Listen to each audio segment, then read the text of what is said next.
बिस्मिल्लाहिर्रहमानिर्रहीम। अस्सलाम वालेकुम students, welcome back to my YouTube channel Miyan academy. आज के इस वीडियो में फाइनली हम अपना सेकंड लास्ट चैप्टर स्टार्ट करने जा रहे हैं इकोनॉमिक्स का, जो कि है मंडी। ये चैप्टर जो है आपका इंपॉर्टेंट है शॉर्ट क्वेश्चंस के लिए। इसमें से लॉन्ग क्वेश्चन आपको बिल्कुल भी नहीं आता और इसमें से कम से कम दो और ज़्यादा से ज़्यादा 3 से 4 क्वेश्चंस आ जाते हैं शॉर्ट क्वेश्चन। सो आपने इस चैप्टर को अच्छे तरीके से प्रिपेयर करना है। एक्सरसाइज में तो मैं आपको जो है इंपॉर्टेंट जो बोर्ड के क्वेश्चन होंगे वो भी बता दूंगी, लेकिन स्टार्ट करते हैं आज के इस चैप्टर को। कोशिश करूँगी कि इसी लेक्चर में आपका ये वाला चैप्टर कंप्लीट हो जाए, क्योंकि छोटा सा ये चैप्टर है। अब यहाँ पे देखें, आपकी इस पेज पे 4 डेफिनेशंस हैं। एक ये मंडी की डेफिनेशन बन रही है कि मंडी होती क्या है। उसके बाद एक प्रोफेसर बेनहम के नज़दीक, प्रोफेसर लिप्से और अल्फ्रेड मार्शल के नज़दीक। इनमें से आपने क्या करना है कि जो एवरेज स्टूडेंट्स हैं कम से कम वो 2 डेफिनेशंस लाजमी करें। एक ये वाली मंडी की जो है जामिया तारीफ, आपने ये कर लेनी है। अदरवाइज़ आपने साथ में अल्फ्रेड मार्शल की लाजमी करनी है। ये इंपॉर्टेंट है। ऊपर वाली 2 चाहे ये उनसे लंबी हैं, लेकिन नहीं, अल्फ्रेड मार्शल की डेफिनेशन जो है वो आपकी इंपॉर्टेंट है। ठीक है, आपने ये वाली एक डेफिनेशन करनी है और एक ऊपर वाली। देखते हैं मंडी होती क्या है। मंडी, अब हमने पढ़ा था तलब और रसद क्या होती हैं, 4th और 5th चैप्टर था। ये जो 11th चैप्टर है आपका ये वाला, और जो आपका 6th चैप्टर है आई थिंक सो मंडी का तवाज़न, ये जो दोनों चैप्टर हैं मंडी और मंडी का तवाज़न, ये दोनों ही जो है इंपॉर्टेंट है शॉर्ट क्वेश्चंस के लिए। और जो मैंने आपको 6th चैप्टर में बताया था ना मंडी के तवाज़न में, उसकी डायग्राम्स वगैरह समझाई थी, वो भी इंपॉर्टेंट है शॉर्ट क्वेश्चन में। और इसमें डेफिनेशंस लाजमी आती हैं इस चैप्टर में से भी। सो आपने अच्छे तरीके से प्रिपेयर करनी है। दोनों चैप्टर शॉर्ट क्वेश्चन के लिए इंपॉर्टेंट है, इनमें से लॉन्ग नहीं आता। सो देखें मंडी क्या होती है। मंडी एक ऐसा अदारा होता है या निज़ाम होता है, एक जगह समझ लें जहाँ पे फ़रोख्तकार हों, यानी जिन्होंने कोई चीज़ बेचनी है, और ख़रीदार हों जिन्होंने कोई चीज़ ख़रीदनी है, यानी तलब करनी है। ठीक है, यानी उनके पास पैसे हों और वो इस चीज़ को ख़रीदने की ख्वाहिश रखते हों। वो हमने पढ़ा था तलब की डेफिनेशन, है ना। चैप्टर 4th में पढ़ा था हमने तलब वाला चैप्टर, और चैप्टर 5th में पढ़ा था हमने रसद वाला चैप्टर। अब ख़रीदार और फ़रोख्तकार जो है उनको आपस में मिलाती है ऐसी जगह या ऐसा निज़ाम या ऐसा अदारा, वो क्या हमारी कहलाएगी मंडी, यानी मार्केट, जो हम कहते हैं आम अल्फाज में मार्केट जा रहे हैं। वहाँ पे आप खुद से सोचें, हम मार्केट जाएं तो वहाँ पे जो जिन्होंने चीज़ ख़रीदनी होती है वो होते हैं, और जिन्होंने चीज़ बेचनी होती है वो दोनों होते हैं। ठीक है, सो वो आपस में मिलते हैं, तो ये क्या है, मंडी की डेफिनेशन बन जाएगी।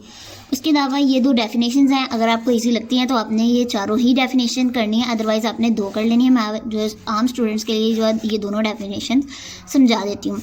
उसके अलावा लाइव लेक्चर्स में हमने, यानी आपके पेपर जब डेट शीट आ जाएगी उसके बाद जो लाइव सेशन में हम इंशाल्लाह इस तरह से रिवीजन करेंगे कि जो एवरेज स्टूडेंट्स हैं, जिसे जिन्होंने इस बुक को हाथ तक नहीं लगाया, समझ ही नहीं ये बुक आती, उसमें उस लाइव सेशन में हम इस तरह से रिवीजन करेंगे कि इजीली जो है स्टूडेंट्स पासिंग मार्क्स इस बुक में ले सकें। बहुत ही ईजी बुक है।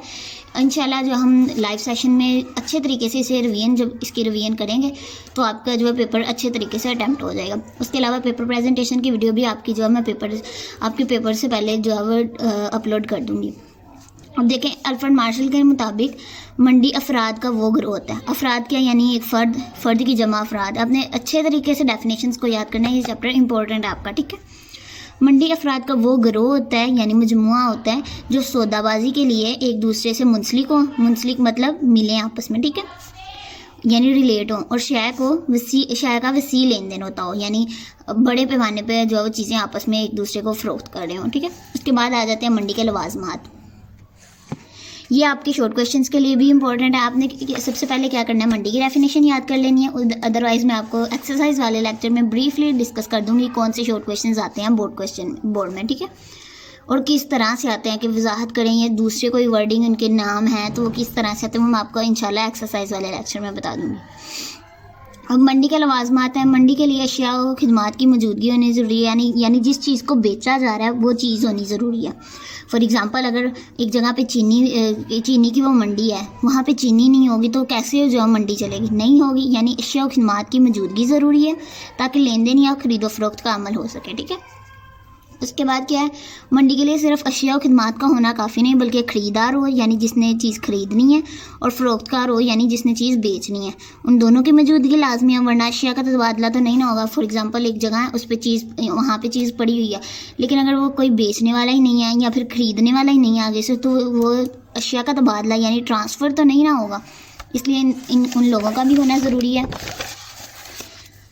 अब थर्ड क्या है हमारे पास, मंडी के लिए खरीदार और फरोख्तकार की मौजूदगी के साथ साथ उनमें राब्ता भी होना चाहिए, यानी वो आपस में किस तरह से वे ऑफ कम्युनिकेशन हो, यानी किस तरह से उन्होंने आपस में बात करनी है, किस तरह से डील करनी है, ठीक है, ये भी होना चाहिए, राब्ता भी होना चाहिए।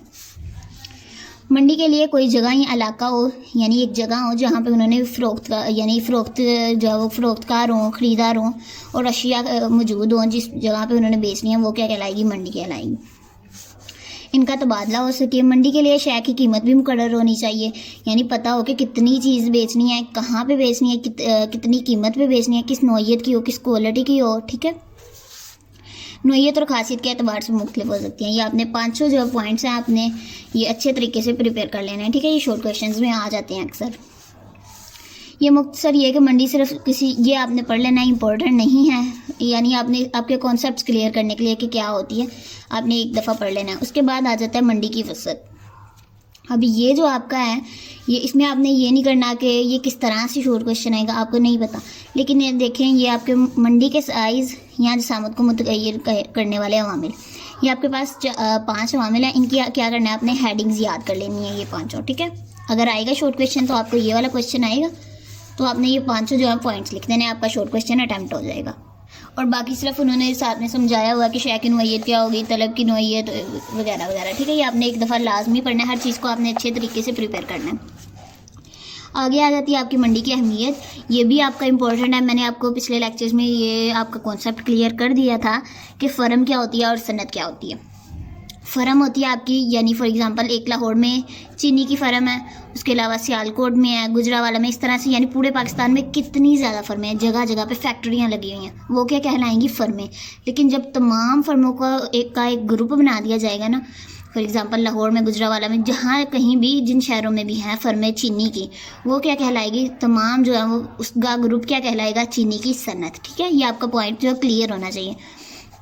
ये आपकी डेफिनेशन हो गई यहाँ पे सनत क्या होती है। उसके अलावा ये आपका इम्पोर्टेंट है, जो मंडी की डेफिनेशन जिस तरह इम्पोर्टेंट है ना, उसी तरह मंडी की अहमियत भी आपने ये पैराग्राफ लाजमी याद करना है, ये इंपॉर्टेंट है, ठीक है। मंडी का बुनियादी मकसद क्या होता है, अशिया और खिदमत का लेन देन मुमकिन बनाना होता है, कीमतों की मकानियत माशियत में, ये आपने पढ़ लेना है। वैसे अपनी वर्डिंग में भी आप कर सकते हैं, बिल्कुल वर्ड टू वर्ड नहीं है आपने याद करना। जिन स्टूडेंट्स को मुश्किल होती है आप लाइव सेशन में लाजमी लाइव सेशन को ज्वाइन कीजिएगा, और पोस्ट जो होती है यानी चैनल की कम्युनिटी जो होती है ना, वहाँ पे लाजमी रोज़ाना विजिट किया करें, क्योंकि कई दफ़ा जो कोई नोटिफिकेशंस आते हैं मैं वहाँ पे अपलोड कर देती हूँ। उसके अलावा क्वेश्चंस आपके अपलोड कर देती हूँ, लाइव सेशन का लिंक भी, उसके अलावा जो आपके टाइमिंग्स वगैरह होंगी ना लाइव सेशन की, मैं वहीं पे कम्युनिटी में पोस्ट करूँगी, आपने लाजमी कम्युनिटी को देख लेना है, ठीक है। सो ये आपने, अदरवाइज़ हम लाइव सेशन में इसे लाजमी जो अच्छे तरीके से देख लेंगे, लेकिन इम्पोर्टेंट है, आपने अच्छे तरीके से इसे प्रिपेयर करना। समझाने वाले इसमें कोई बात नहीं है। आगे देखें मंडी की एग्ज़ाम, ये हमने पढ़ा हुआ था चैप्टर 10 के एक्सरसाइज वाले जो है थे ना, एक्सरसाइज वाले क्वेश्चन, उनमें भी मैंने आपको ये मार्क करवाई हुई हैं। मुकम्मल मुकाबला और अजारादारी। अब इसमें क्या है, मुकम्मल मुकाबला का ये आपको एमसीक्यूज़ आ सकते हैं। ये तस्वर सबसे पहले एडम स्मिथ ने, एडम स्मिथ भी नाम आपको आ सकता है, ठीक है, और आदम स्मिथ भी, आपने कंफ्यूज नहीं होना, एडम स्मिथ, ठीक है। और उसके अलावा आदम स्मिथ ने अपनी किताब वेल्थ ऑफ नेशन, ठीक है, वेल्थ ऑफ नेशन यानी अक़वाम की दौलत में इस्तेमाल किया था। मुकम्मल मुकाबला की तारीफ यानी अब इसने जो है अल्फ्रेड मार्शल ने की, इसमें सॉरी एडम स्मिथ ने की है। उसके बाद ये आपके आ गए यहाँ पे मफरूज़ात, ख़रीदारों और फ़रोख्तकारों की कसरत। ये आपने क्या करना है, हेडिंग्स याद कर लेनी है, और अंदर वाली जो है ना चीज़ें आपने पढ़ लेनी है एक दफ़ा लाजमी। ये 5 पॉइंट्स आपने अच्छे तरीके से देख लिए हैं। उसके बाद आगे देख के ये जो 5वां पॉइंट है आपका आमलीन पैदाइश की मुकम्मल नकल पजीरी, ये आपके आगे देखें तो ये काफ़ी लंबा पैराग्राफ बन जाता है। ये इंपॉर्टेंट नहीं है, इसमें से कुछ भी नहीं आपको आता, वैसे आपने पढ़ना लाजमी है, ठीक है। इसमें आज से आपको कुछ भी नहीं आएगा। आगे आ जाती है अजारादारी जी। तो इसमें देखें हमने अजारादार की तारीफ पढ़ी हुई थी, यानी किसी शय को अकेला बेचने वाला अजारादार कहलाते हैं। हमने इसको देखा था अजारादारी को, जिसमें एक ही शख्स काम कर रहा होता है, यानी वो ही पूरे काम को कंट्रोल कर रहा होता है, उसने ही जो उस तरह की कोई चीज़ भी नहीं लोग बना रहे होते, और उसी ने जो उसी शख्स ने कीमत मुअय्यन करनी होती है, मुकर्रर करनी होती है। फॉर एग्जांपल वापडा वाले, वापडा, अब कोई भी तीसरा बंदा उठ के कह दे मैं अभी बिजली बिल आ रहा हूँ, इस तरह तो नहीं ना होता। ये वापडा वाला एक वाहिद अदारा है जो पूरे पाकिस्तान में बिजली की सहूलत फराहम कर रहा है। सो ये इसकी एग्जांपल है, आपने लाजमी याद रखनी है। अब ये डेफिनेशन होगी इजारादारी की। इजारादार भी हमने पढ़ लिया। उसके अलावा इम्तियाज़ कीमत, ये आपने देख लेना, यानी डिफरेंट कीमत जो लोगों को देना। एक इजारादार क्या होता है, अपनी शय की कीमत तमाम सार्फिन के लिए यकसां भी रख सकता है, यानी एक जैसी भी रख सकता है। और इम्तियाज़ कीमत यानी किसी को 20 रुपये में दे रहा है और किसी को 30 रुपये में, इस तरह से, ठीक है, भी कर सकता है। उसके अलावा ये यहाँ पे इजारादार की तारीफ़ है, ये आपने देख लेनी है। ये यहाँ पे भी हमने इजारादार की तारीफ़ की हुई है, ठीक है। उसके अलावा आगे यहाँ पे अरसा के लिहाज से मुकम्मल मुकाबला की मंडी की इकसाम, ये 3 थी, हमने पढ़ी हुई हैं, चैप्टर 10 के शॉर्ट क्वेश्चन में पढ़ी हुई थी। योमिया मंडी, अरसा कलील की मंडी और अरसा तवील की मंडी। अब जो योमिया मंडी होती है ना, हम इनके तीनों नाम अपने याद रखने हैं कि इन्हें क्या कहते हैं, रोज़ाना की मंडी भी कहते हैं। उसके अलावा इसे ज़िया पज़ीर मंडी भी कहते हैं, यानी ये चीज़ें जो है जल्दी ख़राब हो जाती हैं इसमें, इस वाली मंडी में ना, यानी टाइम बहुत कम होता है, यानी रोज़ाना की मंडी होती है। फॉर एग्ज़ाम्पल सब्ज़ियाँ वगैरह हैं, मछली वगैरह है, सो ये क्या है, इसमें योमिया मंडी में आती हैं। अब क्या, ये आपकी रोज़ाना की मंडी हो गई, योमिया मंडी हो गई और ज़िया पज़ीर अशिया की मंडी हो गई। इसमें क्या है, कीमत हर रोज़ मुख्तलिफ होती है। ये आपने हर एक की जो है वो याद रखनी है कि किस तरह से मुख्तलिफ होती है, किस टाइम पे मुख्तलिफ होती है। या आपको शॉर्ट क्वेश्चंस में ही तीनों जो है क्वेश्चंस पूछे जाएंगे इनकी खसूसियात के नाम के तौर पर। आगे क्या है, ये उन ज़रिए अजनास पर मुश्तमिल होती है जो जल्द ख़राब हो जाती हैं। जैसे मैंने आपको एग्जांपल दी, सब्ज़ियाँ वगैरह हो गई, ठीक है, जो जल्द ख़राब हो जाती है और इनका ज़ख़ीरा नहीं किया जा सकता। उसके बाद इस मंडी का अरसा वक्त इसी वक्त शुरू हो जाता है जब काश्तकार अपनी तैयार फसल मंडी में बेचने के लिए लाते हैं। फॉर एग्ज़ाम्पल कोई चीज़ है, सब्ज़ी वगैरह कोई भी, तो वो जब वो काश्तकार यानी उसको काश्त वगैरह करने वाला, यानी उस सब्ज़ी के ऊपर पूरी मेहनत करने वाला जो शख्स होगा, वो जब मंडी में बेचने के लिए ले आएगा, उसी टाइम पे, यानी इस मंडी का जो अरसा है ना, उसी वक्त से शुरू हो जाएगा। रसद क्या है, मुअय्यन है। अब किसी से कह दिया जाए कि आलू की कीमत फॉर एग्जांपल बहुत ही ज़्यादा हो गई है, बढ़ गई है, तो वो उसी टाइम जो है सप्लाई तो नहीं ना बढ़ा देंगे, यानी उसी टाइम कितने ज़्यादा आलू तो नहीं ना वो उगा सकेंगे। सो ये क्या है, रसद मुअय्यन होती है। मुअय्यन मतलब कांस्टेंट, चेंज नहीं होती, और तलब में इजाफे के बावजूद बढ़ाई नहीं जा सकती। उसके बाद ये यहाँ पे 6 पॉइंट्स आपने कोई से 4 से 5 याद कर लेने हैं, शॉर्ट क्वेश्चन में ही आपको आएंगे। इसमें रसद का खत अमूदी होता है। अमूदी मीन्स ये वाला, ठीक है, जो गैर लचकदार रसद को जाहिर करता है, इसलिए कीमत के तयन का इन्हिसार ज़्यादातर तलब पर होता है। इस मंडी का साइज़ क्या होता है, महदूद होता है। ये आपने जो आपको इजी लगते हैं आप वो 4 से 5 पॉइंट्स याद कर लें। आगे अरसा कलील की मंडी। इस मंडी में शायद जो है वो जल्द ख़राब नहीं होती, इसलिए इसका ज़ख़ीरा मुमकिन होता है। इसमें क्या था, ज़ख़ीरा नहीं किया जा सकता, ठीक है, जो जल्द ख़राब हो जाती हैं, ये उन अजनास पे मुश्तमिल होती थी, लेकिन ये जल्द ख़राब नहीं होती और ज़ख़ीरा मुमकिन होता है अरसा कलील में। मंडी का साइज़ वसी होता है। इसमें क्या था, महदूद। आपने क्या करना है, एक पेज लेना है, उस पर 3 लाइन्स लगानी है और उसके बाद लिखना है कि साइज़ महदूद होता है, अगले में अरसा कलील में वसी होता है। इस तरह से जब आप डिफरेंस में याद करेंगे तो आपके लिए ईजी होगा, ठीक है। इसका अरसा योमिया मंडी से ज़रा लंबा होता है, जिसकी वजह से मंडी के हालात के मुताबिक कुछ हद तक रसद बढ़ाई जा सकती है। यानी फॉर एग्ज़ाम्पल बर्फ़ के कारखाने हैं, पता चले कि बर्फ़ की जो कीमत बढ़ गई है, तो उसी टाइम पे कुछ हद तक रसद को बढ़ाया जा सकता है ना। सो ये क्या है, ये अरसा कलील की मंडी में आएगा।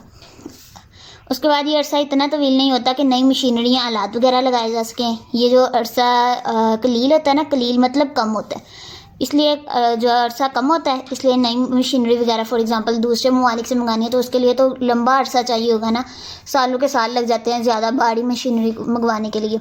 आगे मुअय्यन आमलीन पैदाइश मसलन ज़मीन और सरमाया तब्दील नहीं किए जा सकते, क्योंकि अरसा हमारे पास कम होता है, कलील होता है। मुतगैर आमलीन पैदाइश मसलन मेहनत और खाम माल को बढ़ाकर कुछ हद तक जो बढ़ाई जा सकती है। मुतगैर मतलब रॉ मटेरियल्स, ठीक है,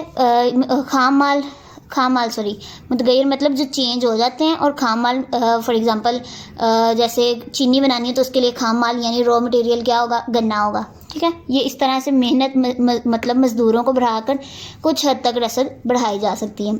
इस मंडी का खत रसद कम लचकदार होता है। इसमें क्या था, गैर लचकदार होता है, ठीक है। इसमें क्या है, कम लचकदार होगा, ठीक है। उसके बाद देखें कम लचकदार होता है, जिसका मतलब है कि मिक़दार रसद में तब्दीली कीमत की निस्बत कम होती है। आगे अरसा तवील की मंडी आ गई। इसमें भी आपके पास 7 पॉइंट्स हैं, 4 to 5 पॉइंट्स आप याद कर लें। उसके उसके बाद अरसा तवील की मंडी आ जाती है। ये अरसा काफ़ी लंबा होता है, ये हमने पढ़ा था कि 6 to 10 ईयर्स का होता है ये अरसा, ठीक है। इसलिए तलब में यानी 10 एंड सो ऑन, ठीक है। इसलिए तलब में इजाफे की ज़रूरत में मुअय्यन आमलीन पैदाइश जो है बढ़ाए जा सकते हैं, चेंज किए जा सकते हैं, तब्दील किए जा सकते हैं, और मुअय्यन आमलीन पैदाइश भी मुतगय्यर हो जाते हैं। मुअय्यन मतलब जो जैसे ज़मीन नहीं थी बढ़ाई जा सकती, लेकिन अब वो काफ़ी अरसा लंबा था, इसीलिए जो है किसी यानी ओनर ने उसके क्या किया, ज़मीन और ज़्यादा ख़रीदी। हमने पढ़ा था ना कि ज़मीन जो है वो होती है मुअय्यन आमलीन पैदाइश, ठीक है, और सरमाया भी। लेकिन ये अरसा जब ज़्यादा होगा तो ये चेंज हो सकते हैं, ये भी क्या होंगे, मुअय्यन आमलीन पैदाइश भी यहाँ पे मुतगय्यर हो जाएंगे। रसद का खत यहाँ ज़्यादा लचकदार होगा। अब यहाँ पे फर्स्ट पे योमिया मंडी में क्या था, गैर लचकदार। अरसा कलील में हमारे पास था कम लचकदार, ये कम लचकदार, और अरसा तवील में क्या हो गया, ज़्यादा लचकदार हो गया। आगे फर्मों का सनत में ज़्यादा ना दाखिला और इखराज होता है, क्योंकि अरसा टाइम ज़्यादा होता है हमारे पास, तो ज़्यादा जो है वो लोग इस तरफ आएंगे कि हम भी जो है वो इसमें, यानी एंट्री भी हो सकती है और एग्ज़िट भी हो सकते हैं लोग। उसके बाद इस अरसा में कीमत को मुतय्यन करने में रसद का किरदार अहम होता है। ये आपने पढ़ लेना है, यहाँ पे 5 पॉइंट्स हैं जो आपको इसमें से 3 to 4 ईजी लगते हैं, आपने ये वाले कर लेने। उसके बाद आगे आ जाता है हमारे पास तवील अरसा की इजारादारी। ये आपका जो है ये आपको किसी तरह भी जो है शॉर्ट क्वेश्चन में ही आएगा अगर आएगा, अदरवाइज़ लॉन्ग में बिल्कुल भी नहीं आने वाला। इसमें शॉर्ट में आपने क्या करना है, इजारादारी के अरसा की तवालत का दरमदार किन अमूर पर होता है, ये 4 हेडिंग्स बस आपने याद कर लेनी है, ठीक है। ये वाले 4 हेडिंग्स, ये जो अंदर लाइंस हैं ये आपने एक दफ़ा लाजमी पढ़नी है ताकि आपके कॉन्सेप्ट्स क्लियर हों। उम्मीद है कि आज की वीडियो आपको पसंद आई होगी। अगर वीडियो पसंद आई है तो आप जो है वीडियो को लाइक करिएगा, अपने दोस्तों के साथ शेयर करिएगा। अगर कोई क्यूरी है, कोई क्वेश्चन है, कोई कन्फ्यूजन है तो आप लाइव सेशन का वेट करिएगा, और कम्युनिटी को लाजमी विजिट किया करें, क्योंकि उसमें मैं जो है पोस्ट जो है अपलोड करती रहती हूँ। सो दुआ में याद रखिएगा। टेक केयर, अल्लाह हाफिज़।